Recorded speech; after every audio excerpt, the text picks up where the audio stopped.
Yo, what's up, ladies and gentlemen? Good to see you again, and welcome back to Cards in Hand podcast, all about the One Piece card game, and occasionally just some good old-fashioned, One Piece related news. But yeah, we've got quite the episode for you here today. This is episode 15, which is pretty Let's insane. go. Pretty insane. Heck yeah. Obviously, your usual cast, aka myself, the Luffy TV, the Luffy TCG, joined by my man FTC Hobby, aka Daniel, up top. And man, we have so much to talk about. We're gonna be talking, we're gonna be hitting the the ban list that just got announced recently by Bandai. And the date that it is set on is crazy. We're going to be going over Nationals, which is quite literally a month away from today. So that is pretty wild. And we're also going to be talking about some of the post-ban, world that we're going to be living in OP08. What should we be expecting? And to end off the episode, we're going to have just some fun talk about some of these crazy card leaks that we've been seeing for OP09. Yeah. That is absolutely wild. But yeah, I know I was reluctant to bring this up, but I know there was a topic you were Stop this. that you wanted to start with. Bro, you know what's crazy is that it doesn't even feel like that long ago I was congratulating you on a top 32 finish. Yeah. Right? Yeah. And here we are, like what, 6 weeks, maybe 2 months later, somewhere in that time frame. Yeah. And our boy Ian, second freaking place, dude. Oh my gosh. Unbelievable. I want to give you a massive congratulations. The funny thing about it, and I'm sure a lot of this is not, everyone that follows Luffy via stream or YouTube, this is not necessarily new or anything of that nature. However, I wanted to use this platform, this form of content that we have together to congratulate him. I obviously sent him a text. He called me, but I need to make this very clear. Yeah. I was sitting at my phone for like 5 minutes, hovering over your name to like call this guy. But I was watching your stream, and I saw you celebrating with your wife. Like, you were on cloud nine, and honestly, I just wanted you to like have the moment. I wanted you and your fiance to have the moment, to like let it sink in, to just enjoy it, and I was like, you know what? I'm gonna call him tomorrow. Like, he's had a long ass day. He's mentally fried. Like, he's on cloud nine. He's got all the dopamine just pumping through his veins. Like, let the man just like enjoy himself. And I was gonna call you the next morning, and lo, like 10 minutes later, Ian's calling me like, bro. I'm like, dude, like it was literally just like the most it is the happiest moment that I've ever had in One Piece, honestly. Like, it takes away anything I've ever accomplished or anything I've ever done, seeing you perform so well. And I just want to give you a massive congratulations. You deserve every ounce of that. You have worked hard. You've practiced. You've trained. And the funny thing about it is that it could have been a first place. That's not news to anyone. Probably should have been a first place if we're keeping it a buck. It should have. But you know what? Like as I made the tweet, this was all part of the plan to throw the finals match in order to get the smoker play match. So my man Ian just stayed big brain all the way through that entire tournament to deliberately throw the. By the way, that is entirely a joke. That is completely a joke. No one's throwing anything. There's none of that. It's just the way. If you watched his stream, you know the context of that. Yeah. Well, I did throw, but it wasn't intentional. It just wasn't intentional, right? Yeah. Exactly. Yeah. No, that is correct. But dude, you have been crushing it. You've been killing it. And I couldn't be more happy for you. So thank you, man. Honestly, it means a lot, and not only from you, but just so many people just reaching out to me and congratulating me, and really just giving me just such a big like moral boost. You know what I mean? Mm-hmm. I won't lie, I was in a bit of a rut for a while. I was in a rut because I just felt like I wasn't finding my place in OP07. I really liked Gecko in OP06, and I felt like I finally found the deck list that worked for me, that was super consistent. It did the job. And then I go into OP07, and I really, like, I was bouncing between so many different ideas, and it was really tough. But I just kept playing game after game after game on the sim, practicing matches in and out. And I just, it took a lot of, testing different cards here or there to finally find my sweet spot. But it was such a surreal experience, hitting my first top 8, but not even just my first top 8, but like my first or second place finish. Yeah. Was like, I mean, it was out of this world. You saw my reaction on stream. Yeah. I mean, I was losing my mind. Yeah. And I'll be honest with you. I've said this in, not only my X post or my Twitter post, but as well as on my YouTube video. I got very lucky. I do think that I played extremely well, but there were 2 matches that I 100% shouldn't have won. I got very fortunate with how the cards just came out of my life, and how certain situation and like my opponent's decision making. There were 2 matches that I was cooked like 100%. Like there was, I don't know how I made it through, but I got very lucky. There was another match that I arguably got very lucky as well, that I played against a Nami player that didn't end up drawing the Marguerite or the blocker. Yeah, the blocker. I don't know how to pronounce her name, but Marguerite, I think, is what I've mostly heard. It is Marguerite. Okay, I think so. Yeah, he never saw that card, and he didn't see Kaya till pretty late in the game, and I think that was like a really big deciding factor as to how I was, pretty successful in that matchup in particular. But man, it was just an unbelievable run. I'm super. You say it. Oh, I don't mean to cut you off, but like you say that you just got lucky, and I mean, no, like, no. I think I played well. I think I played exceptionally well. I do yeah. think that there's 2 games, like there's no shot I should have won. You had no business getting the win. I had no business getting the win. Yeah, no, I understand it, but bro, that's card games. So like that's just card games sometimes. Yeah, people make, even great players, very good players, that they make mistakes. It's up to you to capitalize on it and to take and to make sure that you're going to get the win. So but I mean, I respect that sentiment. I just don't want it.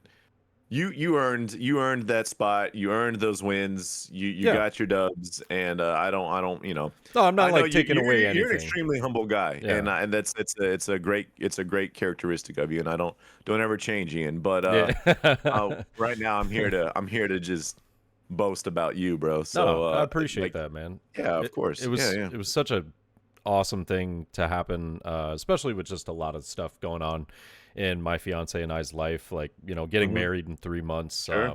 That kind of prizing and that kind of, support is like out of this world. So I'm looking forward to the open bar now, dude. That's gonna be great, man. You know what's funny is that was a plan already, but now. Oh, okay. Well, I'm looking forward to the premium top shelf open bar. Huh? Yeah. No, it's gonna be crazy though. I'm super excited for things to come, but with that happening, it definitely put into perspective for me that, like, hey, I have what it takes. I can do this. I've been X2 3 times now. I did think that I could, do this more consistently, but it felt like, I don't know, it felt like such a, like I said, morale boost. Like it really just sent me over the top and gave me what I needed to feel like, okay, you know what I have been doing in the time that I've been putting in, and some of the resources that I've been, reaching out to and doing myself to better my play and everything, it really all paid off. So yeah, can't complain. It was an affirmation for you, in essence. Yeah. It confirmed that, I'm on the right track. And and I think this is the funniest part. I find this so flattering, but at the same time, like I genuinely just don't mean this in like trying to be humble or something like that. I just mean it like objectively. Is, yeah, sure, I did well. I got a second place. That's crazy. It's not easy to do. There's not many people Right. that have done it. Right. But the people that have usually are very consistent in their placements. And I had people reaching out to me like, "Hey, do you do coaching? This, that, and the other." And I'm like, Yeah. Yeah. that's the most flattering thing ever. But like I am not there. I am not like Yeah. that top of the board that I can even consider myself good enough to be coaching players, because there's so many other like way better options. Sure. I'm like, Sure. dude, you gotta like go to somebody that's actually gonna give you some good information. I was like, me, Right. I'll give you decent stuff, but like, I like to think that I would go to these people or have gone Right. to these people, Right. for information, because they're Hmm. they're the ones that I would highly recommend, going Right. into. Well, I Um, mean, it's a step in that direction. Truth be told, I yeah, mean, yeah, you keep. I mean, that's two top 32s, right? And yeah, in essence, first place, second, yeah, whatever your first, second play. I yeah. mean, you're starting to build quite the credentials. So The accolades are coming in slowly. that's what I'm Yeah. saying, dude. Before long, it's gonna be like, how many times do you top 16 before you say, all right, maybe I could make a few bucks off of coaching? So Yeah. I you mean, know, I'm proud of it. It's definitely the yeah, you highest should be. highest placement I've gotten so far, and I'm looking to take the deck to nationals. But with that being, mentioned, I mean, Yeah. nationals are looking crazy now. It's a Yeah, totally different scene, brother. It yeah, is a totally different scene. So real quick, we'll go over. Oh, I don't think this will be necessarily news to no, anyone. yeah, But Law has in essence been banned. It kind of got the Sokka treatment where they are making a completely different leader. yeah, And the stage Eni's lobby is no longer allowed either. Um, I did watch your video because I'm a loyal subscriber. Make sure to go like and comment on Ian's response to the bans. Um, and a lot of my sentiment was kind of the same as yours. I was surprised in the sense that that's all we got. I hmm, was looking for a little bit more of a shakeup. yeah, Not that it's not going to be impactful. I just thought there were more cards in their crossfire than those two. yeah, Um, the Law thing is, again, that shouldn't be a surprise to anyone. I think for ever since we saw Black Maria get printed when the East got that card, we kind of saw the writing on the wall with that. Like, yeah, yeah, this can't be a thing. So that's not really a surprise. The fact that they kept Black Maria, I think, is cool. It's fun.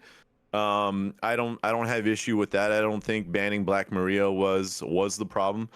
But the Innies lobby, there had been some discussion about that being a possible target for Lucci because of how consistent that is. yeah, Lucci and that Lucci build just basically says every attack is a -3 yeah. cost, which is insane. Nuts, absolutely nuts. It's insane. But I was very much I think Gecko. I really thought Gecko was going to be a thing. I didn't think the outright ban was going to come down on Gecko.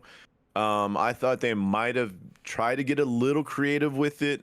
Maybe we saw the 9 beard restriction down to 1.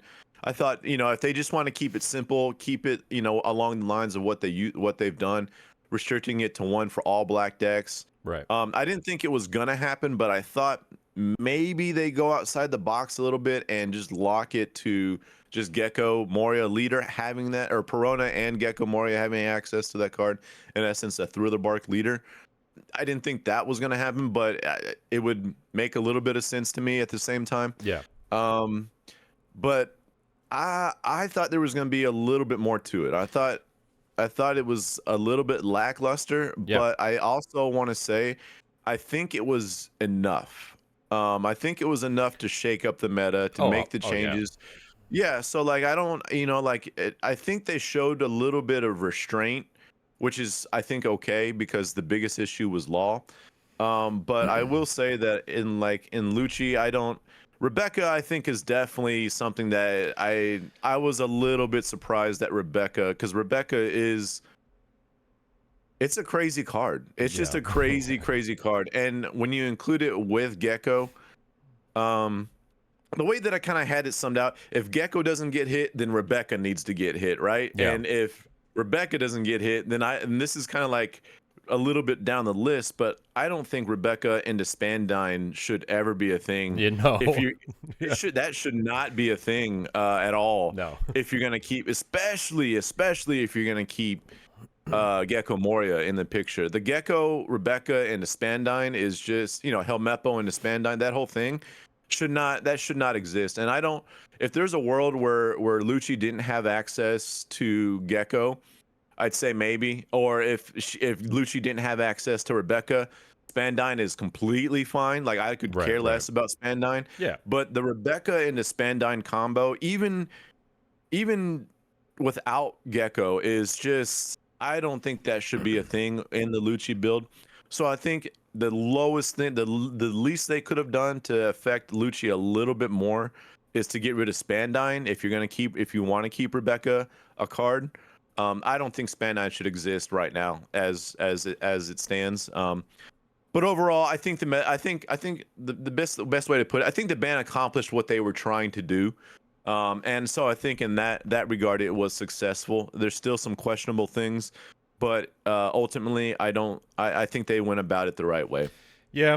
Like you said, it accomplished more or less kind of what it needed to do. But I agree that, like I said in my video, I just feel like it felt a little lackluster. Like we just missed the opportunity to get rid of Rebecca. I think that Rebecca, if like you said, with the whole Moria into Rebecca into Spandine into Lucci, with Helmeppo being thrown in there and everything, that combo really shouldn't exist in this. It should not. The reason why it's so absurd is because you're playing offense and defense in one turn. You're able to simultaneously remove 2 cards, threats off your opponent's board, establish a blocker that now is either going to force a card out of your opponent's hand or some form of like reactionary combo just for a card that just played the most value play like in the game. Like the 22 Dawn play or whatever. It's unbelievable, and I don't. The tough part is that I personally do think that Moria is it's a very ridiculously strong card. I just think it's overtuned. I don't think that Moria, the way that it is realistically, I don't think it would be that bad if it didn't have 9k power or if it only cost 8. Like if it was, a 9 cost or if it was like a 7k power or something like that. It really changes the dynamic of how good the card is. Obviously, the value play is amazing, but, just it's perfectly set up, both power, cost, ability to bring out a 4 and a 2, no restrictions whatsoever on, itself being in any deck or what cards it can play out. Right. It just makes it really ridiculous. And I think that I understand where people are coming from when they believe that Moria needs to be banned. I personally don't think that Moria is going to be the biggest threat in the game after maybe like 2-3 more sets. But if you wanted to ban it now, it would make total sense. I just think that Rebecca was realistically the problem. Like, I agree. Right now, if we're talking about right now, like Rebecca is... It's just giving too much value to that Moria play.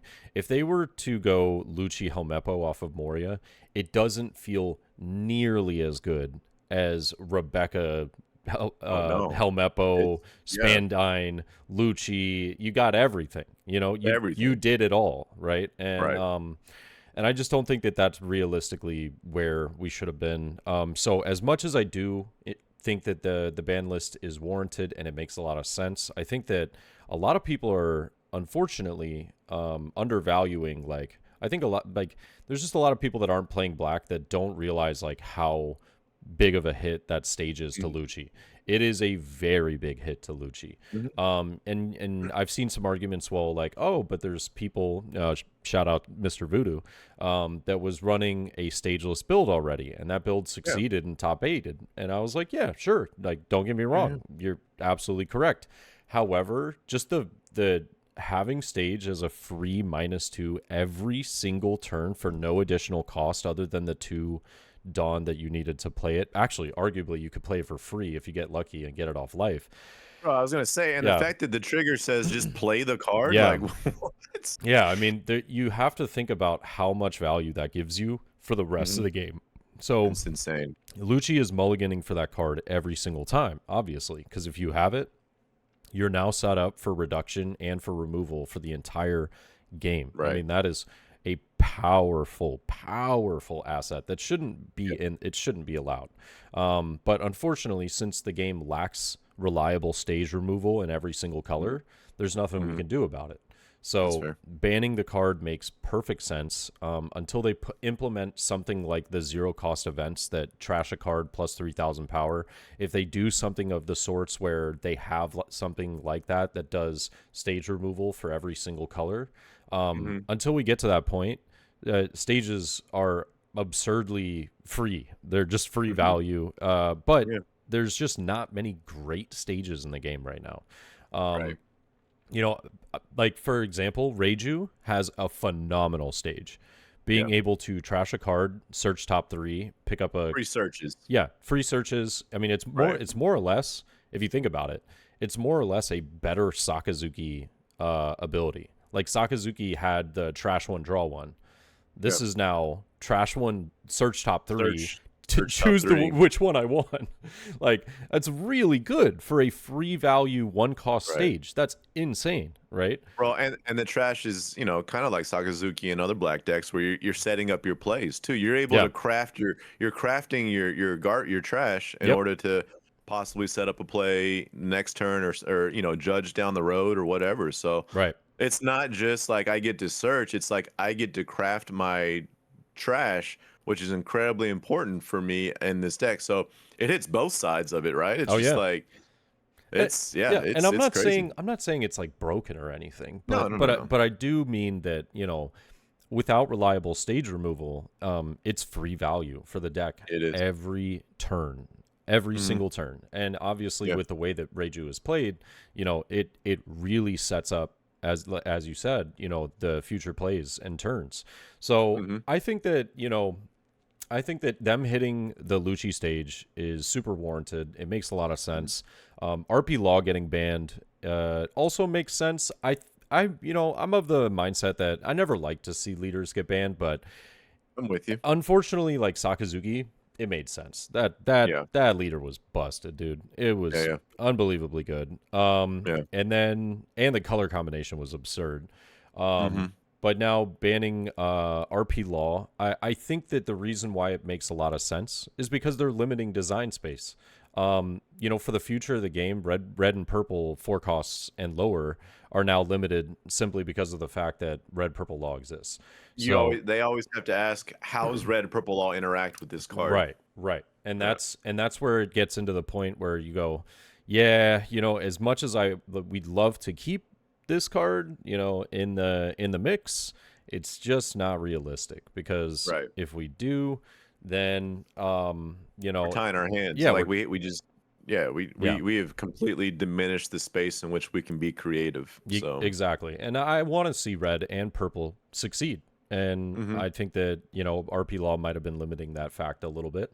But yeah, I think that just the most crazy part about all of this is the date, you know, and that's what we got to talk about right now is September 6th, man. What do you think about that? Right before Nationals. You know, I think it's one of these damned if you do, damned if you don't type things, because I was absolutely 1000% like ready to just kind of make '08 like a meme format for me. Like I was not about like, if it was really gonna be the law with Black Maria and Lucci format, I'm like, dude, I'm just blue yellow ace this whole format and just whatever happened. I'm like 09 waiting room type thing, you know? 100%.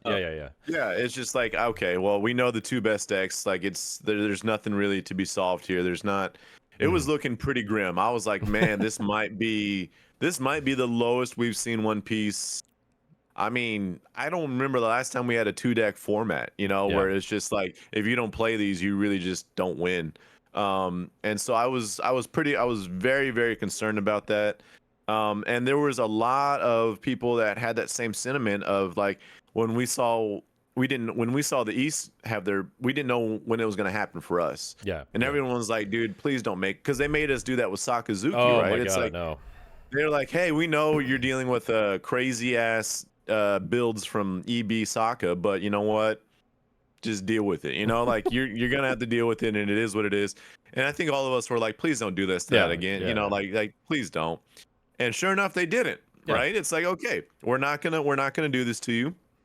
But the Nats that you've been preparing for, with seemingly, you know, a lot of people were probably going to use red purple law for Nats. Yeah. Uh, that deck is no longer on the table for you. No. So there's the part of me is like I'm extremely excited because it's like 4.5 all over again, right? It's just wild west type of meta where it's like it opens up the doors for a lot of things. That's not to say that I think a lot of the decks that were already good kind of get a boon from red purple law not being.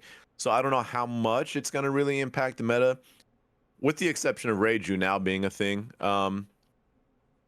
But it's like, could you not have waited like maybe a week after Nats or something of that nature? Like Yeah. Yeah. there is like an in between. It's like, all right, well, you didn't give us the '08 format of Black Maria Law, Mm. but you also giving us Nats in a 6-week preparation, you know. Yeah. Excuse me, like 4 weeks Yeah. maybe. Yeah. Literally a month. Yeah. Yeah, and so that's where it's like, all right, well, we appreciate it, but you might have gone a little too hard on this, like, you know, like, could you give us? But then again, I don't know. Like maybe they just didn't want to see a sea of red purple law at Nats, and they didn't want that to be representative of the game that they've made. I don't know, but I think I'm okay with the timing.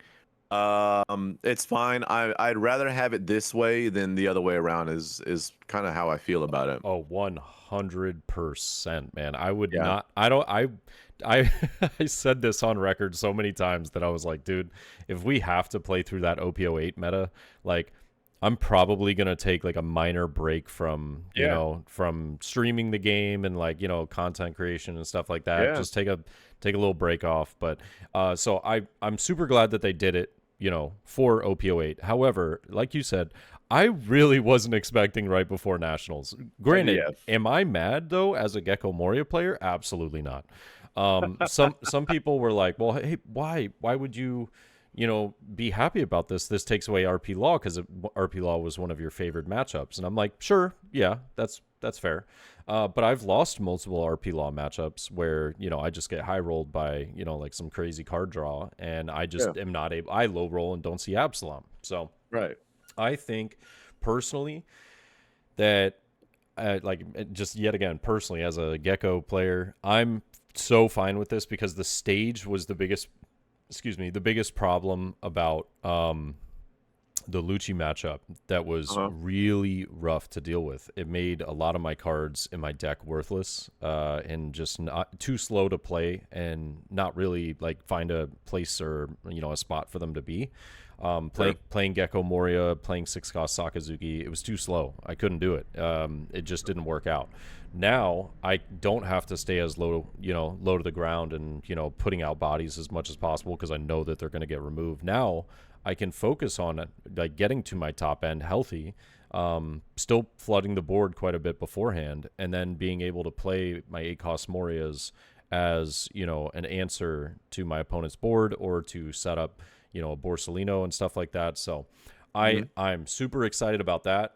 It does change how the list is going to be looking for Gecko, because now there are some decks that are actually kind of winning out of this situation, which I'm not super enthusiastic about. I think that, you know, I think Nami just got a pretty big buff because RP Law is no longer in the picture.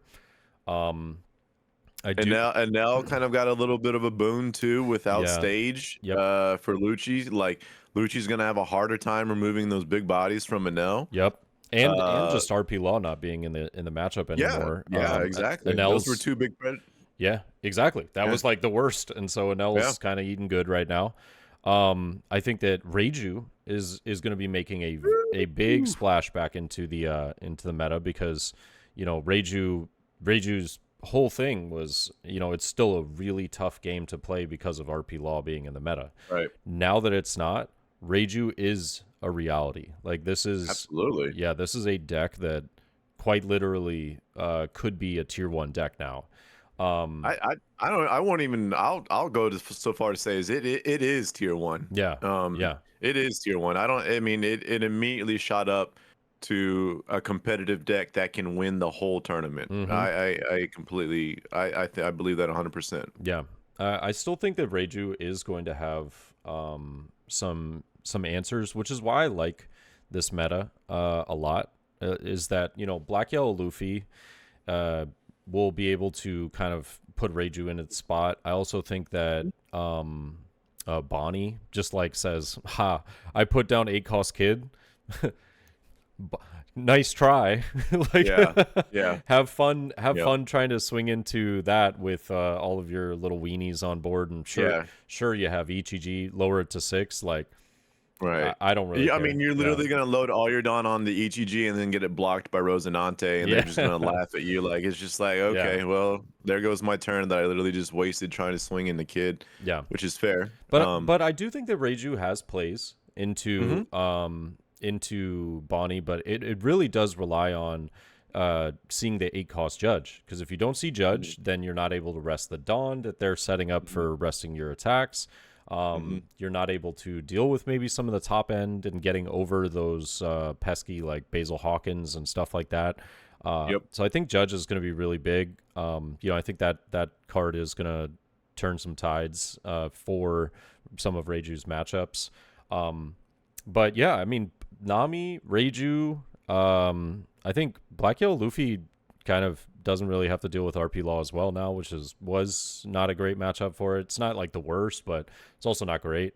So I think there's a lot of decks that are, I think Moria is honestly also looking really good right now, because I would say arguably some of Moria's worst matchups were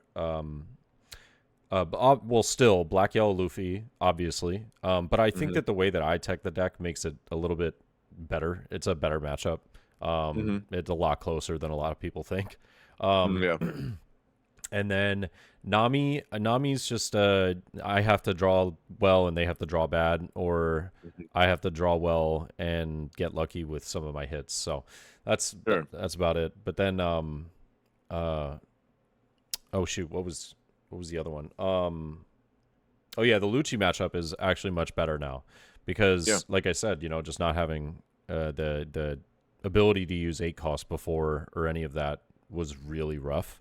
And now I'm taking like minimum like 3 cards out of their hand just to get rid of my 8-cost. So I'll take that all day. Yeah, I think Black Yellow Luffy's really benefited a lot from this too. I think it handles Reiju, which I think is the new up and challenger, like you mentioned. I don't think there's not, Reiju just has to just try and aggro it down as hard as possible. Like that's the only chance. The moment that Black Yellow Luffy starts setting up shop, you're just cooked as Reiju, more or less. But I think Black Yellow Luffy becomes, I would go so far to say that it's probably the best deck right now with everything that's now been shaken up. I think it's the strongest deck. I think it kind of becomes like, in essence, like the red-green law of this meta back in the day, where the really good pilots, the really skilled people will be able to pilot that deck with a ton of success.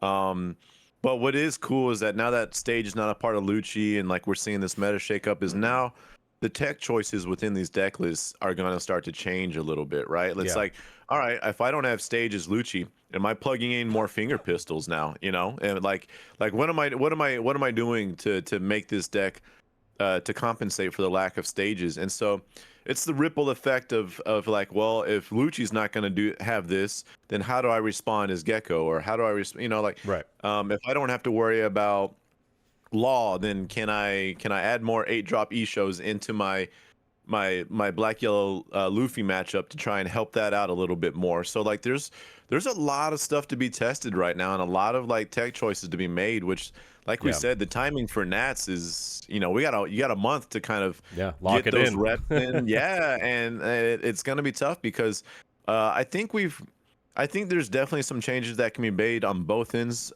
in terms of like how decks are going to be favored into each other because of how big of a meta shakeup it is. And now I'm just like, dude, it's gonna be so fun to see what people come up with. Like Oh, I agree. I am so excited. But I think I agree with all the things you said. I think Black Yellow Luffy, Nami, Reiju, Lucci's still gonna be Lucci can still high roll Oh, and still dude, just be really strong. I don't Like think Lucci's not going anywhere. I just Lucci's fine. yeah. Yeah. You know, I agree with your thoughts on Gecko as well. Like, I don't think really Gecko is going to be going anywhere. So it's a really fun time to be involved and to like try and figure things out. And Yeah. I'm really, really, really excited to see what Nats is looking like, to be honest with you, man. I agree, dude. It's gonna be crazy. Just to, kind of see what ends up working out the best. I also Yeah. am just super excited to see what, the ratios are for players on certain decks. That's what I mean. The That's ratios change. yeah. The ratios change, I man. really want to see that because I'm genuinely interested to know, like where everyone is gonna, fall on this. This is the most, in my opinion, this is like the most fun set of One Piece I have played. Mm-hmm. There's everything is topping. There's so Yeah. many different decks just doing Yeah. well, Right. like Black Yellow Luffy's topping events. RP Law was Lucci, Nami. Like Yeah. we saw Bonnie in a few top eights, but I don't think it's won or got second place yet. I could be wrong. Yeah. But I mean, it's just I love it. I think this is super See, cool.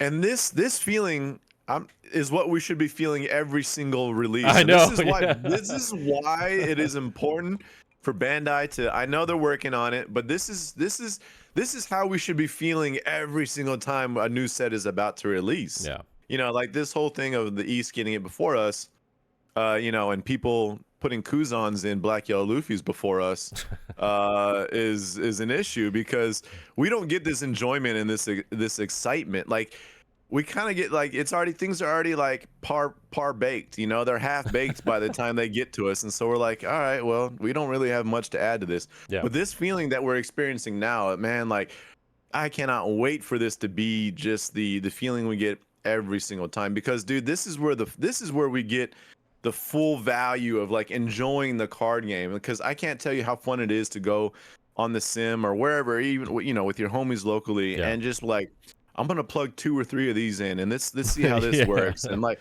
bro, it is like this is the essence of like figuring out card games. Yeah. And this like it feels so much fun. It is an absolute blast. Play testing has never been more fun than it is now. Like it's just like I want to bring out all the cards and all the decks and see how they perform. And it's a great time because you feel like you get your creative juices flowing, right? Yeah. You're just like, and that's what it's about. That's literally the idea behind card games is to be creative and have these ideas and execute your vision of how you want to perform with this deck. Like that's what it's all about. And so I'm happy we get like this is kind of like we somehow like fell backwards into the feeling of getting a brand new set for the first time, right? More or less.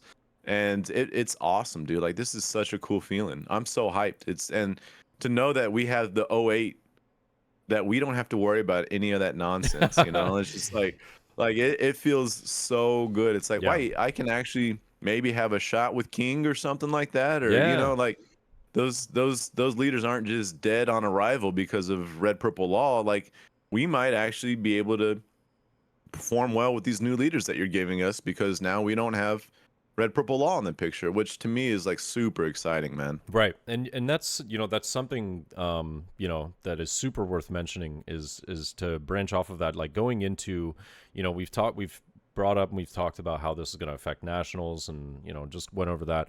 Now going into, post ban after nationals, OP08 right around the corner. Right. So with that right around the corner, this is why I think this is so cool. And like, not a lot of people are maybe thinking about it this exact way, is that, every set we almost more or less get a solved meta that we then refine and make the decks into, maybe the most pristine or, best versions of themselves, right? Optimal.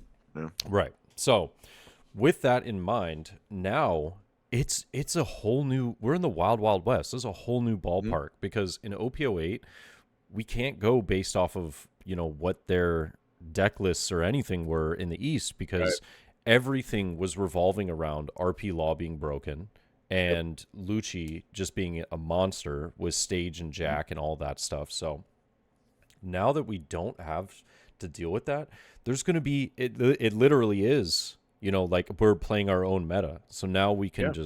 we can deck build, try out different things. Like you said, King is a deck that I have always wanted to give a shot. So I think that'll be Yep. really fun.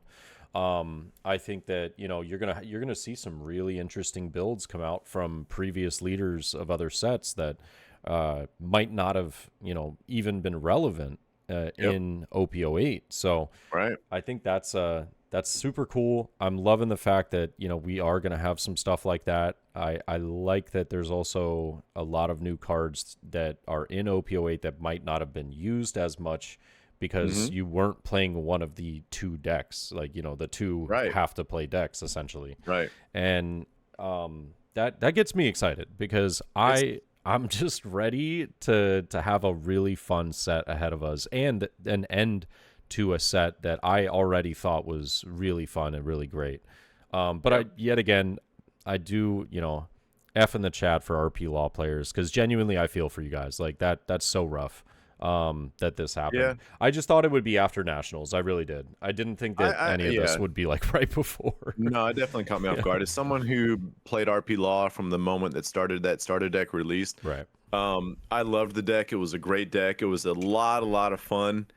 And like it's right up there. It's not quite smoker levels of like enjoyment and nostalgia and all those things, but it's probably right there. It's probably the second most fun, most cherished deck leader that I've ever played. And so like but the moment Black Maria came out, I was like, oh no. No, Oh no, no. no. Oh This no. deck is Like silly.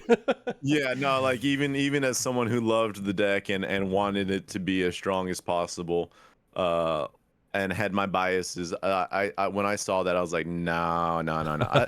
I'm not gonna lie. I don't mean to sound like a jerk about this, but the moment I saw Black Mario was a thing, I started selling all the alts from my red purple law deck. I'm like, nope, this is cooked. You're like, yeah, I'm get getting out all while I my can. value, dude. I just like, you know what? This deck is cooked. This leader is cooked. I'm getting my Yeah. money out of these cards. I will play minimum rare because it was a maxed out deck, and Yeah. I was like, I would play minimum rarity RP Law for even if they don't, then whatever. But the moment Black Maria came out, I was like, yeah, GG's, F's in the chat like you said, Yeah. but um, it's really cool that they, like it was a cool leader, had a really cool ability. It's just a shame that it broke the game kind of. It was too much. It was Yeah. just way too much. So, Oh man, it was um, ridiculous. Yeah.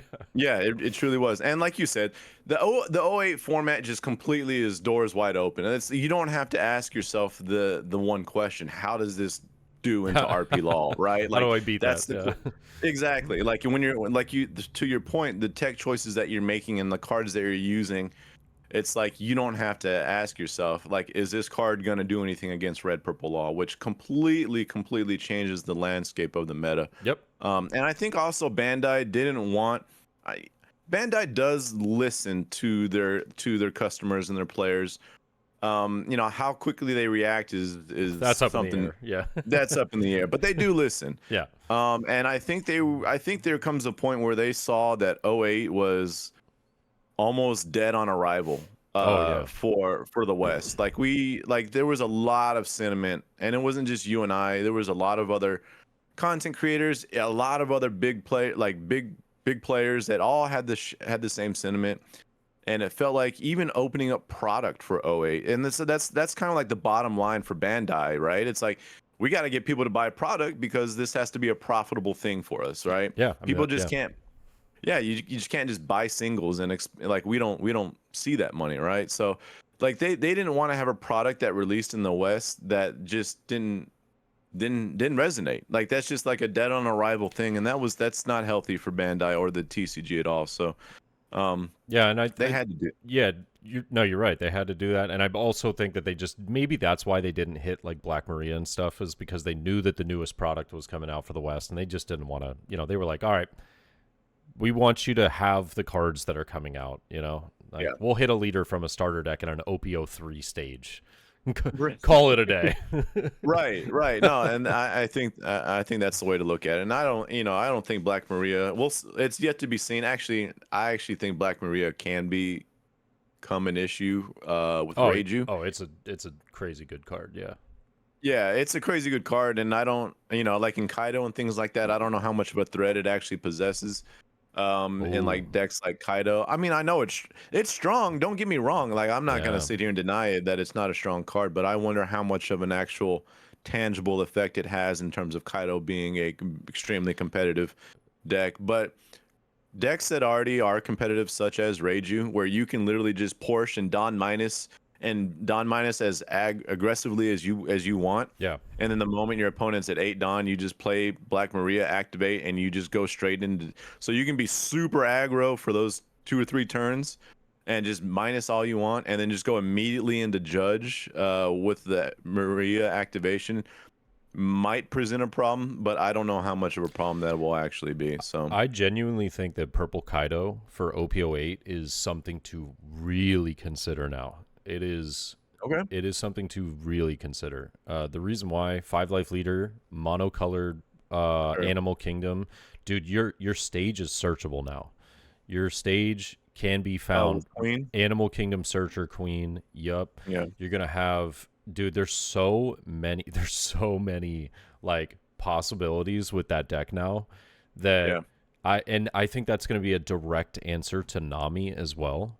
Is you're just gonna like -7 Black. I can see that. Yeah, -7 Black Maria. Purple Luffy can do some things against Nami, so I kind of see it. Yeah. Yeah, dude. I think Purple Kaido is legitimately it's an actual it's an actual deck to consider for OP08. Like dude, I've been thinking about a lot of stuff. I've been talking with some friends and Discords and whatnot. And I'm like, dude, OP08 is gonna be so fun. Like we don't think Black's so gonna fun. cook Kaido? What's that? We don't think Black is gonna cook Kaido.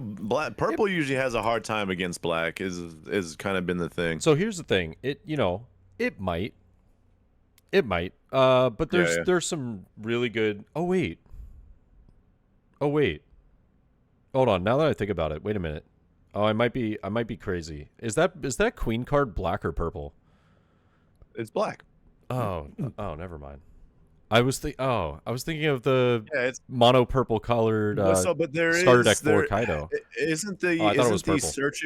But isn't the search event the 1-cost search event Big Mom and? Oh yeah, you could do that. And isn't that purple or am I? No, yeah, it is. Yep. So I mean, you don't have a body, but you do have a search still. So what is that? Does that search Big Mom and Animal Kingdom? Yeah. Okay. Yeah. So yeah. You can run that. You just don't have a body. Right. So and that's actually arguably better because with Queen not being able to find Queen, you can't get your 5-cost blocker. So with the event, arguably could be potentially better. Just because not only has a trigger that activates it, but just being able to find that 5-cost Queen if you need it. But yeah, all right. So stage is still searchable. But yeah, you get stage. And with that, you can actually tech in the 9-cost Linlin as well, which that card is so good. Yeah, I can't remember exactly what it is. It's something like trash a card, heal a life, or something. No, it's minus a Dawn. Okay. Yeah. Play 9 costs. You don't. The 9-drop Kaido is the trash a card. Okay. Or wait. Yeah. No, you're right. Opponent trash a card. No, you trash a card, then they trash a card. Yeah. I don't think. Is the Linlin trash a card? Because now I'm confused. Yeah, I don't remember. Anyways, yeah, I don't. My initial instinct is I don't think it is, but yeah, it's Dawn minus. Yeah. Heal a life and then grab a 6-cost or lower. Okay. And basically Katakuri it. Katakuri your opponent's 6 costs or lower into their life. Yeah. Super strong card. That card is. Yeah. So I actually very good. I just pulled it up. So Charlotte Linlin. On play, dawn -1, you trash one card from your hand, add up to one card from the top of your deck to the top of your life cards, then add one of your opponent's characters with a cost of 6 or less to the top or bottom of your opponent's life cards face up. I mean, dude, the removal, the establishing of a 9 cost, the heal. I mean, dude, we're talking about like, there's so many worlds where, you know, purple's going to be eating really, really good now that RP Law is gone. Obviously, like you said, you know, black is still very relevant. But I do think that genuinely, like, I love the fact that purple's really going to have a shot in OP08, and it's going to be cooking. So I'm super stoked for that. And then midway through the OP08 meta, we've got structure decks coming into the picture. Right. Yeah, structure decks, and I think it's October. Yeah, so about a month after the 08 release. Yeah, so those structure deck cards, what starter deck 15 through 20, are going to be pretty nuts. I've seen some of the super rares, some of the commons and everything. They look very, very good. Like that might bring back your smoker there, you know? Yeah. I don't think smoker's not. Yeah, it's probably not going to bring it back, but like, you know. I mean, it will be fully built, and it will be ready to go at all times. And I will play it whenever I want to play. But if I'm going to regional, I'm probably not playing smoker. Right. But that Tashigi alone makes me want to never, like, always play smoker. That Tashigi is such an insane card. Oh yeah. But what you were saying is like those structure decks are extremely impactful. This is not some like yellow what deck the yellow Yamato starter that starter deck 9. This is not this is not the black Luffy starter deck, you know, where you just kind of like there's like maybe a card or two, and that's not to say those cards won't have relevance. Hey, I played that leader and I had a good time. Bro, I love, dude, that leader was slept on. It's like people like, oh, it's so bad. I was like, you're bad because you could actually make, dude, no, that you could make that card work. That leader worked. It worked. I promise you. I still think that leader is really interesting. Just being able to get it, you know, Rested Dawn attached to you for KOing stuff. In black of all things, that's really good. It did. No, it made sequencing super awkward, and it made you vulnerable at times the way that you had to sequence things in order to activate the leader ability, because like you said, it's rested on, so you would have to play out a character, and if you're playing against blue or yellow, you just pray that they don't trigger and immediately KO the character that you just played in order to have rested on. So it made like things like that kind of awkward, and I can't tell how many times I'd play like a 4-drop Kuzan, and then I'd have to swing and just like hold my breath that my Kuzan doesn't just get nailed with the trigger. But either way, these structure decks are going to be insanely impactful decks that I think I mean, dude, I was watching a Blue Dofi with these structure deck builds. Oh man. And dude, they're that Croc, that Law, the Boa. I'm reading these cards like, all right, you looked at blue and said we're gonna give blue all the things, and it's just like it just makes that deck insane, dude. It makes it so good. I'm trying to remember the Doflamingo in the starter deck is just a reprint of the OP01 Doflamingo, right? Is it the leader? Sure. Is it the I think it's the OP01 leader Doflamingo. I could be wrong. Oh yeah, you know it is. Yeah, yeah. So man, I have been seeing some stuff that people are cooking up in OP08 for Doflamingo and whatnot. That deck's fire. It's gonna be very good. Yeah, it looks very clear candidate for a tier 1 with those cards added to it as well. Yeah, so I talked about that card way back when. I knew that leader was gonna be good. I knew it. I was like, dude, there's no way that this deck doesn't see like some form of support in the future to where the leader it was the earliest Gecko Moria, essentially. That leader is an early Gecko Moria. Yeah. And that's why I'm like, bro, oh my goodness. Like people are not ready for how strong that list is gonna be.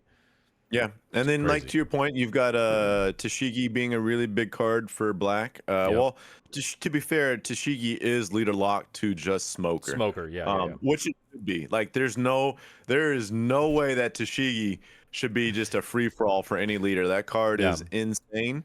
So I'm glad they locked it to Smoker and actually give Smoker a little bit of viability because of that card. Yeah. And let me read Um, this off for everybody that's yeah. listening that might not know what the card is. So Tashigi from the starter deck 19 is going to be on play if your leader is Smoker. Give one of your opponent's characters -4 cost for this turn, and then activate main once per turn. If this character was played on this turn, trash up to one of your opponent's characters with a cost of 0.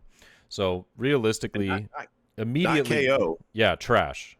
Yeah. Yeah.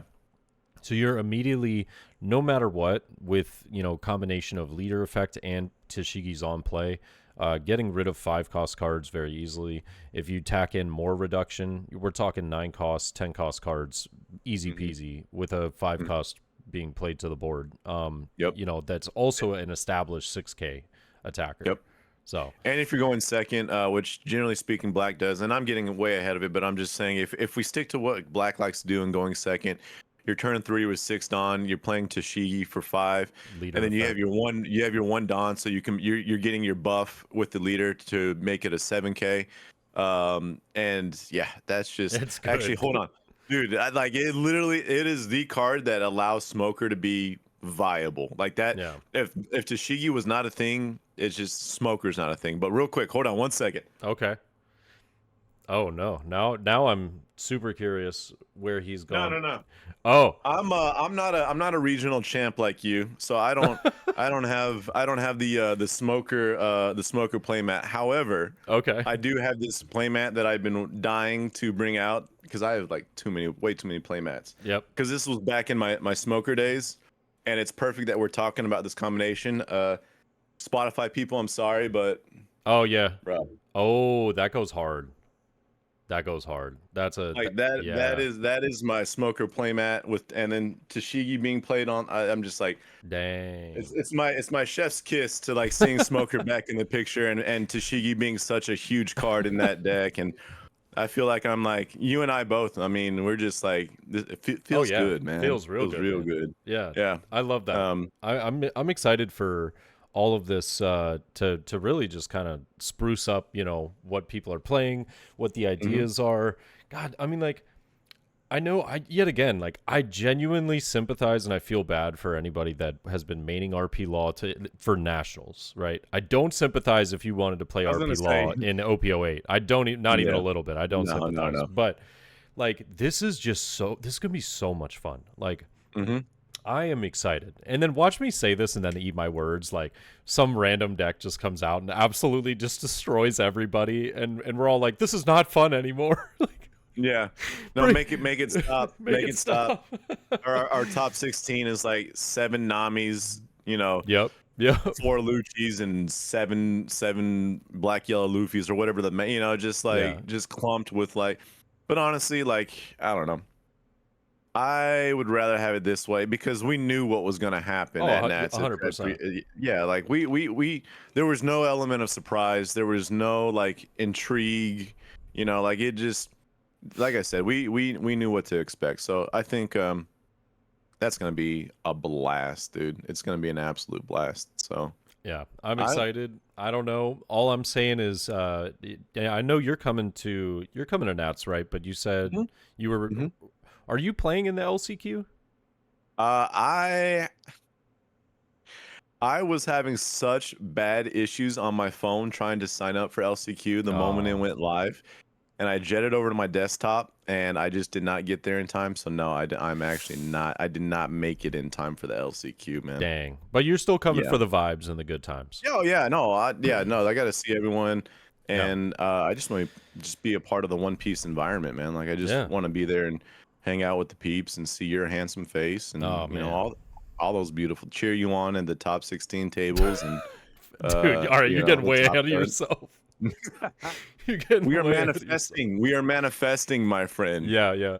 No, I literally, my whole goal of nationals is to try and, like, obviously do as well as possible, but Sure. like I'm a realist. Like I know that I'm going up against like the best players in the US. So Mhm. I'm more than likely gonna have my I'm gonna have it cut out for me. It's gonna be very tough. Yeah. But as my goal is to get like as high on the placements as possible, because the higher I get, the more event packs I get, and I want to open up an event pack and I want to get that Rocket Luffy cereal card, bro. Oh my That is God, my whole dude. goal, dude. I just Yeah. want the cereal Luffy. That's so fair.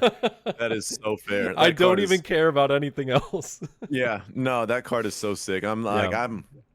I'm really bummed that I don't even get the opportunity to You can open always one, buy but some of the packs. I know a bunch of people that uh, are like they're going to be selling packs. Yeah. yeah, I'm not that, like I'm a degenerate, but I don't know how much I actually want to gamble Maybe on it's that worth one. like buying one pack, just to try. Yeah, Yeah. I'll like there's a point where my wife and I, when the lottery hits like $1 billion, we're like, we gotta buy it. We just buy a ticket. Just you never know type thing. And so you're right. Exactly. Maybe I just buy one pack. I give it my shot. Like when the Lord of the Rings Magic set came out, and there was that one ring card. Oh yeah.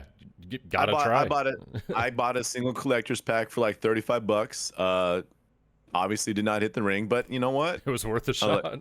I tried. I tried. I gave it an honest effort. No, Could but you I'm excited, imagine man. I'm meeting really looking Post forward. Malone though? Post Malone and Yeah, like $2 million. it's so like it's funny to see how many people come out of nowhere, and you're just like, wait, this person's into cards and Yeah, yeah. trading cards and all, like, but it's super cool. Dude, Um, speaking of which, Moist Critical. Shout out to my yeah. man Moist Critical, Charlie. Hmm. Dude, it made me so happy the other day to Hmm. see this man enjoy his One Piece local experience. He went out Yeah. there and he made a video on his Skill Check YouTube channel. Hmm. He made a video about his experience of going out to locals and like about how they're going to treasure cups and they're really trying to top and like get some of him and his friends are trying Yeah. to get the best experience and the best play to Hmm. try and win an event and get a really good prize card. And I was like, that is so cool, man. And he Yeah. loves the game. He's talking about it. He's like, dude, this game is fire. Like Yeah. he's been watching the anime. He's really enjoying everything. Like it makes me so happy as somebody that has been watching his content for like I would say close to 10 years, Damn. and just yeah, I've been like I watched him back when like some of his first videos, well, no, his first like gameplay videos and stuff like that I didn't really watch, but like I remember one of the first videos I watched was the Sham Wow video, which was like almost 10 years ago, where Yeah. he basically did a voiceover dub of the guy that does the Sham Wow. Yeah. Yeah. I Dude, remember those commercials. it was Yeah. the funniest thing I'd ever seen on YouTube at the Nice. time.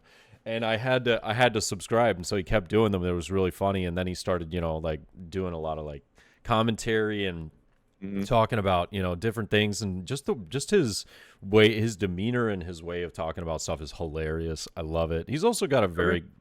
very open world sort of view on things, so Okay. I relate a lot to it. But I'm super excited because I hope I can meet him sometime at like one of the Yeah. Treasure Cups, regionals, maybe nationals. Just seems like a really dope dude, and the fact that he's getting into One Piece is so cool. Yeah, no, I mean, I'm gonna be fully. I mean, like I've seen the name thrown around here and there. I've never watched his content. Like I'm an old man. All right, That's so true. like You are an old man. That's I'm right. an old man. Yeah, I literally am just like family and cards, bro. Like I'm like family, food, and cards is like my domain. I don't really like. I'm on my rocking chair. I don't really go beyond the front porch. Like I'm set in my ways. I'm happy where I'm at. I don't need too much else in my life. And to be honest with you, I don't. I mean, I am thrilled that someone of his status is spotlighting the TCG. Yeah. He seems, from everything that I've seen, he seems like a decent enough person and a nice guy. And Yeah. I just, like I can't really speak too much on a personal experience because I have Oh, not I've never met him in consumed. person, so I Well, can't. yeah, Yeah. I've But never watched his YouTube or anything like that, but yeah, yeah. I've heard mostly positive things. And again, like if we can get someone of his status to spotlight the TCG, and I mean, your sentiment has been shared. I've seen that on Twitter quite a bit from other One Piece players, how excited and enthusiastic it makes them to see him involved. And I mean, to me that sounds like a net positive. So I'm all for it, and it's really cool to Yeah. see him get involved like that. So he has some previous trading card TCG experience, right? Or like So he's very big in Magic, right? okay, Loves playing Magic, and that's I'm primarily what the skill check, excuse me, channel is on YouTube is got you. mostly Magic the Gathering. Them playing Commander decks, and it seems like they just have a good time, man. It seems like they're having a lot of fun. They're building a bunch of different decks. He's also, I believe, he used to really enjoy. I could be wrong about this, but I swear he has like a bunch of Yu-Gi-Oh cards that he has in collection as well. Okay. But one of the things that I've seen is that he just he says he's like a degenerate when it comes to. He was like, dude, this is a problem. He was like, and Yeah. I am full blown in there. Like I'm Yeah. ripping cards left and right. We're buying boxes, cases, and he's like, I'm opening stuff for one card that is it really worth it? No, but I'm having fun. And I'm like, dude, that's the whole TCG. Yeah. No, That's dude, the experience right there. Yeah, no, if I was in his tax bracket, I'd be doing the same exact thing. Like, Yeah. heck yeah, bro. I'd be ripping until I actually hit the card that I wanted and be Well- like, all right. Well, I'm not in his tax bracket, and I've still been more or less kind of You're not, doing some brother. degenerate stuff. No, you and me both, man. I've come a long ways because I used to be just a collector of like Pokemon. So ripping packs was the name of the game, and I've come a long way. Like I've transitioned a lot from being that collector to a player, and so the collecting aspect is just not. But that was me. And even today, like I bought 7 packs of EB from my locals last night. There's nothing I need. Like I No. dropped $40. I got a Cavendish SR. That's actually worth. That's like I think it's like 18, Yeah, that's like 18 what? bucks or something like that. Yeah, so but I got 2 SRs. The other one I don't remember. But like I didn't need these things. Yeah, And I just so yeah, it would be bad. It's like, like I have all this money to spend and so many packs to open. So many let's packs. get at it. Yeah, That's great. it's pretty. So out of curiosity, what is the deck that he picked up? I'm just curious. Like I'm curious to see like as a beginner, someone who's just getting into this TCG, like Yeah. what is the deck that resonates with someone like that? So here's the funniest part about that. Was I didn't really make a big comment about it, but I made a small comment saying like how self-aware he is already on the game. Because the deck that he played was an L. Oh Lord. And it was funny because he said, so the deck I played was an L, and I'm not gonna lie to you, a lot of people hate this leader. He was like, pretty much my experience is like everybody more or less kind of hates this leader, and he was like, but I like it. I like how it plays and whatnot. I was like, dude, good for you. The fact that you're having fun, you're having a good time, and yeah, you're self-aware. People do hate that leader. Yeah. They're like, oh man, that yellow sucks. I hate playing against yellow. Yeah. Like we're firm yellow haters. Yeah. And I just love that he's still having a good time. That's all. That's like I brought it up to you in the previous episode was that when I recommend somebody gets in when they're getting into the game and I recommend a deck for them to play, I usually tell them to play yellow, not because I want them to. It's because I think that it's one of the more user-friendly colors to play. I think it doesn't give you great like mechanics fundamentals. Yeah. It's not a fundamentals. It's not huge on fundamentals because a lot of your cards are just top end kind of broken, really good, strong cards. Play themselves. But it's like it's a good way to get the feeling of like getting a win, realizing how powerful and impactful triggers can be. So like it's a good starting point, and then you branch off into other decks. So I personally am interested in seeing his journey and like where he goes from there. But yeah, I just loved it. I love the fact that we get to see big names like that coming into the game and enjoying it, and it made me happy watching that video and seeing his explanation of how the games went. How his matchups were, what he did wrong, what he did right, that he had a good time at the end of the day. I was like, that's awesome. It made me happy. Yeah. No, it's all that. I mean, again, with limited knowledge of him and his content and everything surrounding that, I like it just seems like a overall just positive thing. So Yeah. cheers to that, man. Hope he enjoys himself, and Yeah. don't let Oh, I'm sorry. just pay no mind to the Enel haters. Yeah.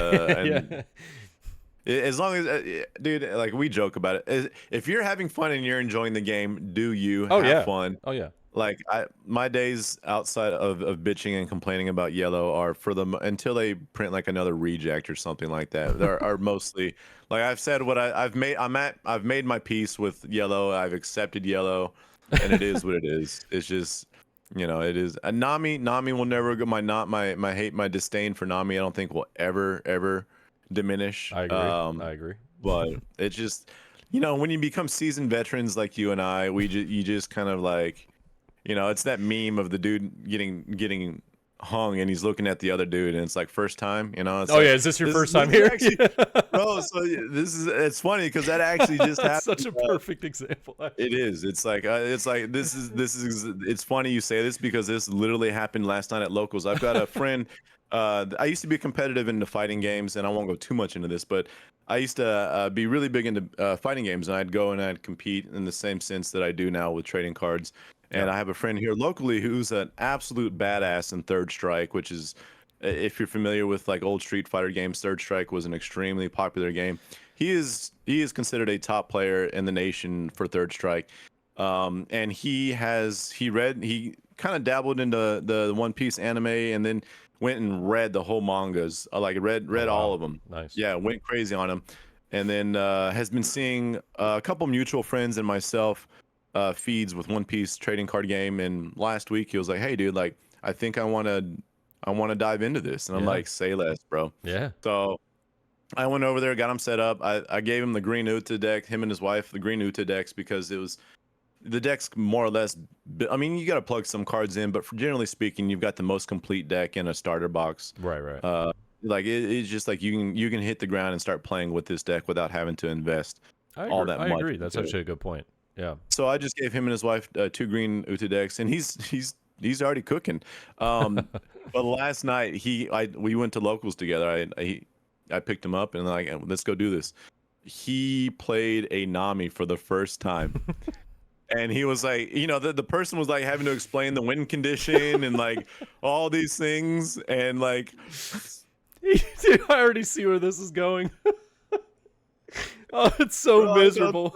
I felt so. And the dude who's playing Nami, he played 2 Namis. Oh no. He played 2 Namis. Oh, The it's first rough. Nami that he played is a legitimate Nami player, like not someone who just now picked up the deck, Yeah. is a Nami player. Yeah. And he got cooked, and it was just like it was literally that meme where I was like, "Oh, you played Nami?" And he was like, "Yeah," and I lost, and it was totally that like, Yeah. Pat you on the back, bro. exactly, Yeah. like, yeah. Well, welcome to Yes, One welcome. Piece. Get to know this pain. Get to know this feeling, because you're gonna feel it quite a bit. Yep. But yeah, I talk about new faces in the scene, and like it's a great time to get into One Piece right now. This is just not me like trying to advertise One Piece, because whatever. But like I can't think of a more perfect time to get involved in the TCG than now. Prices are at an all-time low. The meta is completely changing. Like it's like, and so when I can kind of like take a step back and observe him as a newcomer into the TCG in the same way that experiencing, what's it, critical, the Yep. dude, Moist critical. yeah, Mhm. and you're seeing his perspective as a newcomer. Like it's just fun to observe them go through the motions and to yeah. learn all these new things. Oh, And yeah. it's just a lot of fun. And for me, in a lot of ways, it kind of like, between seeing all my friends, yourself included, like I've had a lot of friends, a lot of people near me do extremely well in regionals and treasure cups. So between that and seeing a good friend of mine get involved, like it's really breathed. So it is reinvigorated me to Oh, want to like, you were saying a breath of fresh air. yeah, like it is, Okay. yeah, more or less. And Okay. it's just like, it's so awesome to see all this great energy surrounding the TCG. Yeah. Yeah. And Yeah. it's just a fun time, man. Oh, I agree. I'm super stoked. And, not only just the bands and everything, but like, but like we mentioned at the start of the episode that we wanted to talk about, but like one of the most exciting things that I'm ready for that's coming up, 3 months from now, well, actually 4 months from now, is still it's gonna be so cool, man, is seeing the OP09 set with the 5 mangas, bro. Insane. The 5 mangas, like with the card leaks with that was wild. The 4 Emperor set having a manga Buggy, a manga Shanks, manga Blackbeard, manga Luffy, and then they said, "Hold up, hold my beer, watch this. I have a 5th manga for you, and it's going to be golden." Like the first golden manga, and it's of course Gold Roger. I mean, like, yes, sir. Come on, bro. That is, dude. I'm so stoked for. Oh, I'm just so, like, I don't know, man. The past couple weeks have made me like realize that I love this game, that I'm decent enough at it to do well, and that it is going to be so fun for the rest of the year. It is going to be an incredible time. I'm very excited for the rest of 2024. It's very motivational, right? You're just like, we're on the right path, right? There was a couple metas and a couple formats and releases where we were kind of like on shaky ground. Like is Bandai? I think you and we mentioned this in a podcast. Is like, is Bandai going to respond appropriately, right? To kind of what we were dealing with in those times, whether it be the amount of product that you can get or the flat kind of meta that it was having, or these issues that we were like, but Bandai has responded, and they've responded extremely well so far. So I'm with you, dude. Like someone like yourself and me that put a lot of time and energy and money and all these, there's a lot of investment all the way around into this. And it's not because, I mean, it's fun for us. So we want to do it, right? But at the same time, it's this like faith. There's in essence like a certain amount of faith that you're putting into the company to do right by you, in the sense that, hey, dude, like if I want to buy product, make it available. Like if I want to play a leader, like don't just make a top heavy meta where I can't get access to 90% of the leader, Right. And so like they're going about it the right way. It's extremely motivational. I don't yet have the I'm a decent player accolades, but we're working on it, man, and we're gonna get there. We're gonna get there. So, hey, dude, honestly, it took me far too long, so I completely understand. But you have to think about it this way: like, sure, I got a lot going on. Like, I'm getting married in a couple, like, oh my god, 3 months, yeah. But at the same time, I don't have a kid. You got a child to take care of. You're already married. You got to go get your back checked at the doctor probably every week. This is all facts. I'm already I'm suffering from early onset dementia. Like these things are all, this is all factored in. No, but like this is something that I've battled with, and I want to go too much into like my own thing, but like it is something that I've struggled with. It really is, because like having the time, the energy, like all these things, it's like, you know what, like I'm not a mid-20s kid anymore without any obligations. No, I know, yeah. Like I don't have that ability. However, I'm also a very competitive person. Like I don't, if I'm gonna be doing something in a competitive sense, I don't want to be average. Like I want to be really, I'm gonna be really good at it, dude. Same. And I feel like I'm a good player. I just don't have the stripes. I haven't earned the stripes to reflect that yet. And I mean, if it happens, it happens, and cool. And if it doesn't, like it's gonna be a little bit like, but I also don't want to pressure myself. Like I don't want that to be the standard in which I measure myself by, because I know I'm a good player and I know I can perform well. And it's more so like, is that opportunity going to present itself? And I don't know if it will, because again, like you and I have got so many friends that are like top 32, top 16, that are all mutuals and just well-deserving people of it. And I'm like, man, if they can do it, I know I can too. But I just, my life doesn't present the same opportunities as a lot of these other people. And so I have to kind of like frame it within that context. And I will say this, if I make one top 16, I might just retire. I might just be like, I'm done, dude. Done, bro. I made it. Bro, I made top 16 with Smoker. I'm going out the same way I came in Yeah. with my boy Smoker and GG's, bro. It's been fun. It's been That real. is fantastic. But Honestly, you know what? that is such a good mentality though, because I put that pressure on myself. Mhm. Because of how much I play and because of how Mhm. much I like stream and stuff like that, I put that pressure on myself, and honestly, it was really getting to me. Mhm. And so I think that the fact that you even say that, like, you already are succeeding better than I was. You had a better mentality and everything. Like, now that I've got this placement, I don't care for like, I'm Dude, good. and I'm good that's now. that's all I'm searching for, to be Yeah. honest with you, because like I know myself. If I set standards for myself in this that I won't say they're unachievable, but it require a tremendous amount of dedication from me, which can be done. It's just like how with all these other priorities in my life, Yeah. how much am I going to prioritize this Right, really, right, you right. know? And so that's the balance between it all. But I will say, if I finally get there and I like I can get the monkey off my back, right? It's just like, dude, I could go Yeah. X8 for the rest of the tournaments for the rest of my life, and I would not care. You know that X8, damn. yeah, no, we're not that bad. But you Good get what I'm trying to Lord. say. Yeah. Yeah, no, you get what I'm trying to Yeah, say. my man But I shooting didn't for want, last and I place. think, but I think I think you're right. It's just like I don't care. Hey, where's your top 8, buddy? That's every time I like before I close out of the Discord and online and be like, I topped 8, you didn't buy. No, That would be totally so joking. great. That'd be so Oh my BM. god. That'd be so Actually, BM, bro. actually, it is funny that you mentioned that though. Shout out. Oh no, wait. Yeah, shout out to my man Fee Win.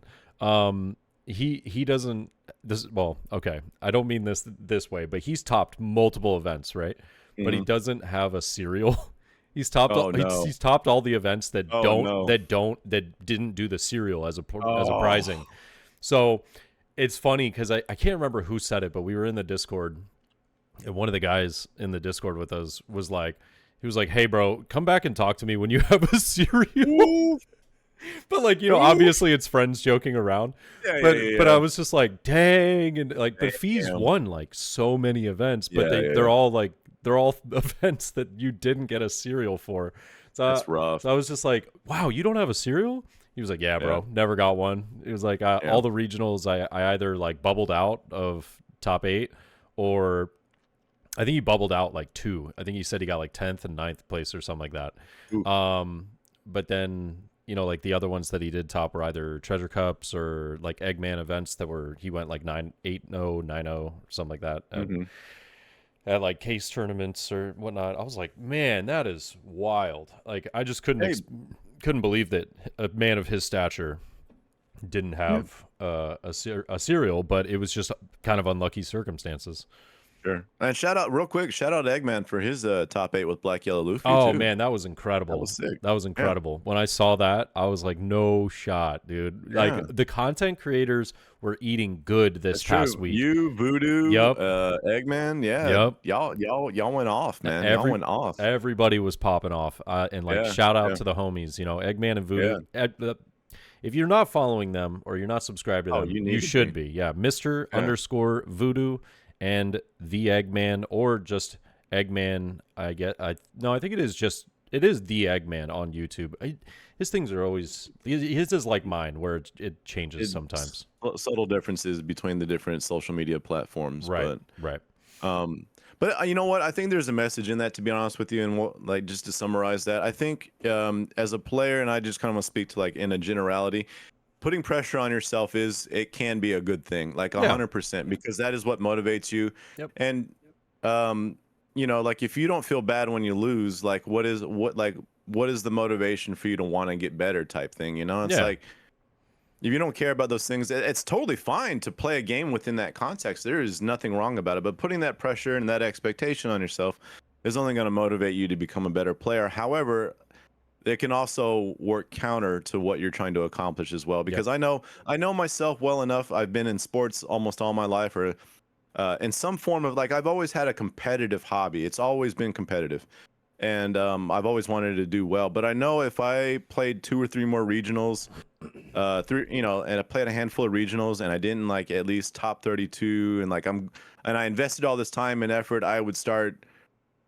it would start wearing on me. You know, it's just Yeah, like yeah. it would start playing a mind. It would start messing with me mentally going into a regional. Like if I lost my first round, knowing full well I can, like I think Voodoo lost in second round or something like that, and still came back to Yeah. top 8. Yep. And something like that might throw you in a tailspin to where you're just like, oh, I lost first round, and now like you can just scrap this whole thing, and like Yeah. so like there's a balance between being a competitive player and having enough motivation to want to perform well, but also not letting that standard that you're trying to set for yourself work against you. And so just something as a competitive player to kind of frame when it comes to wanting to do well, but also not getting discouraged when you don't perform well. Dude, trading card games are so volatile. You know, like Yeah. yeah, good players find a way to make it happen, and there's that's kind of what defines them as good players. But like you were saying about your run, like stars have to align, man, Yeah. in order 100%. and you know you can't control those stars. So it's just one of those things. There's a certain level of acceptance that you have to have to just be like, you know what, today. I mean, I've seen Jonas go like X2 and drop in regionals Oh, before, 100%. Yeah. and you're just like, dude, it just Like, wasn't how meant is to that be today. possible? Yeah. And Yeah, then, he's just like, yeah. what? Superman over here getting X2, you know? But that's the reality of it. You just have to Yeah. acknowledge, you have to step back and acknowledge that's going to happen sometimes. Yep. And sometimes you're going to high roll and be in the finals of a like that's just the way it is. And you Hello. take the good yeah, you take the bad with the good and hope that you kind of meet that neutral, have that neutral point where it's all good in the end. So Oh, 100%, man. And yep. you know, my biggest piece of advice for anybody that is looking to, you know, try and up their game or to get better as a whole is, and this is, it seems so simple, but I promise you, like, small things like this is literally, it's what I did, and it helped me so much, was set goals. Just set the easiest of goals, right? So for example, the first tournament I did, I went 1-2 in my first 3 games. And then I continued on, and I think I ended the tournament, I believe, 5-4. It might have been 4 or 5. I can't remember, but it was either 5-4 or 4-5. And I set a goal for myself the next time that I wanted to try and do 2 things. I wanted to try and go 6-3 instead of 5-4, or maybe I think I got 4-5. I think I set a goal to go 5-4 instead of 4-5. And then I also set a goal that I wanted to win 2 of my first 3 games, because I realized like how much that hurt my chances of getting top 128 or top 64. Right. Like I was over the moon the first time I got top 128. Dude, you get nothing for top 128. Yep. Like a whole bunch of nothing. Like you get a pack of sleeves. And I was sitting there like, oh, I think I have them right here actually. I literally have, I think I have like the first like pack of sleeves that I got for going top 128. Yeah. And I was sitting there like, yes! Like, like I got sleeves. Right. Right. And but that was the goal. That was the goal. I set myself the goal of trying to get 2 wins within my first 3 games. And then going X3, right? And then eventually I was going X3 consistently, right? And I was like, okay, now my goal is X2. And I have to win all 3 of my first 3 matches, right? And I struggled with that second one for a bit. I was losing that second match, or I was losing that third match like every time. And I was like, man, I just can't get the 3-0. And eventually I hit it. And I was like, I'm 3-0 right now. This is crazy. And then I in that same tournament, I went 4-0. And I was like, oh my God. I'm him. Like I'm the guy. Like this is happening. This is it. Mom, get the camera. Right? And no, and like I did really well that tournament. I think I ended up going X3, but I got like 76th place. I was right outside of top 64. Literally the tournament afterwards, I set myself that goal of going X2, got X2, got my first top 64, and then 2 tournaments after that, got X2 again in both and got top 32. That's how I got my national invite. Literally just working slowly, getting that 1 extra game I needed per tournament and setting that goal for myself. And now I feel like the bar is really high. But my goal is still every tournament to try and go at the worst X2 if possible. That's always my goal. I want to try and get top 64 guaranteed every single time. If I can get that, I'm always happy. If I can't, I'm still proud of myself, but I know that there's still room for improvement. So, yeah. Yeah. Yeah, and dude, it's like it's not unlike anything else, like weight training or anything like that. It's that, all right, I've hit my deadlift to 400.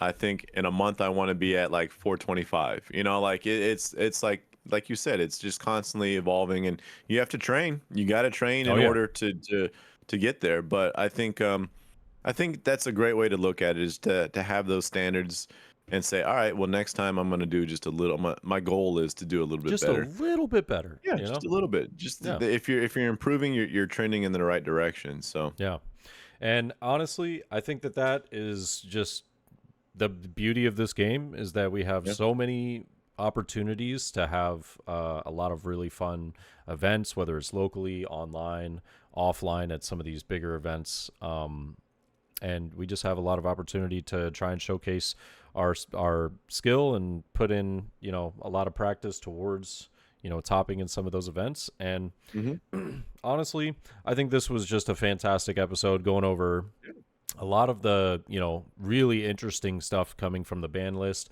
but going into, our excitement for the future of the game, and talking about, God, those manga cards, man, they look, it's insane. They look People so are good. freaking out over that gold Roger. Oh, like it's brother. Yeah, I mean, I don't know. I think people went a little too far with like how. Oh, you're talking about its ability? Yeah. Yeah. I mean, I think it's a good card, but I don't like. People were like, "Oh my god." Yeah, I agree. Like, I don't- think it's kind of like 9-cost Zoro. When I first saw it, I was like, "That's the most broken card I've ever seen in my entire life." I was like, "That thing can swing 3 times and it's a 9K. That's crazy." Right. And then I played against it, and I was like, "Yeah, it's pretty good, but it's not like that good." You know? I don't know. It's pretty good, but like, it doesn't make me feel like if I see that card on their board, I don't go, "Oh, dude, I lost." Like, no, I probably have them in a position that I'm going to be ending games soon anyways. So, Fair enough. Yeah, I don't feel like super bad about it, but I definitely thought that card was going to be busted. and then I realized, I was like, "Oh, all right, you know what? It is pretty good.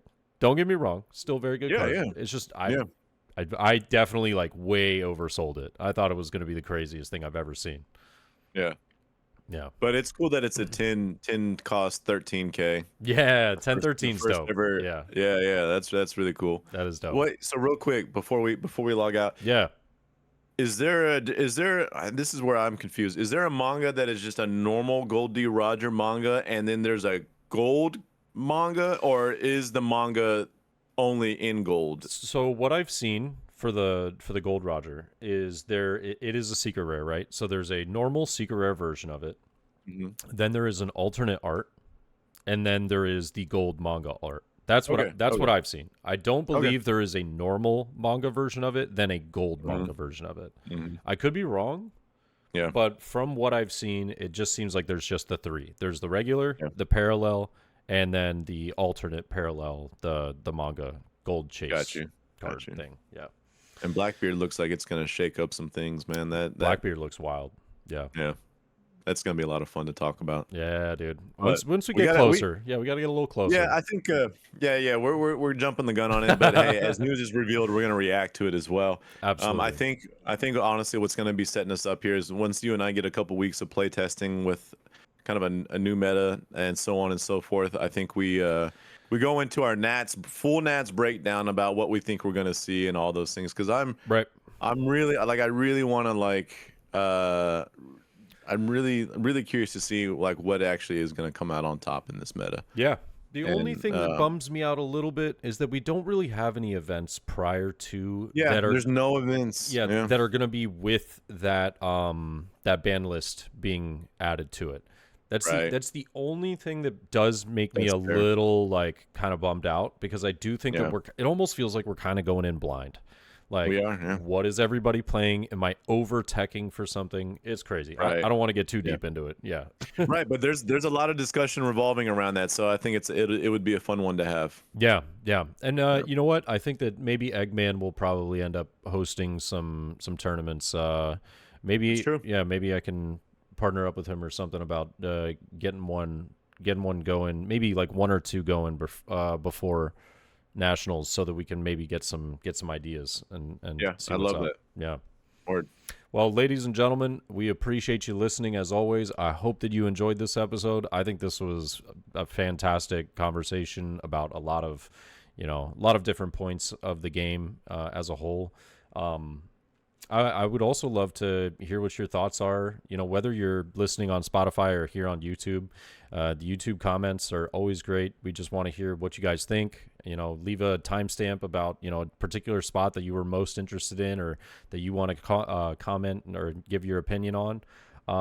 And yeah, other than that, you got anything we want to add at the very end, my good sir?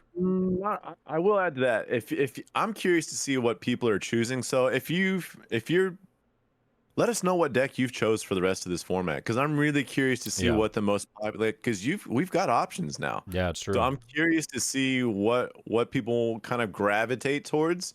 So if you would just leave a comment, let us know what leader is speaking to you the most and why it is, because that is the thing that genuinely interests me the most, is like who are people going to be choosing to go and rock with the rest of this metaphor. I'm really curious about that. So, but yeah, other than that, Definitely. thank you as always, people. Yeah, thank you guys. We really appreciate the support and everything.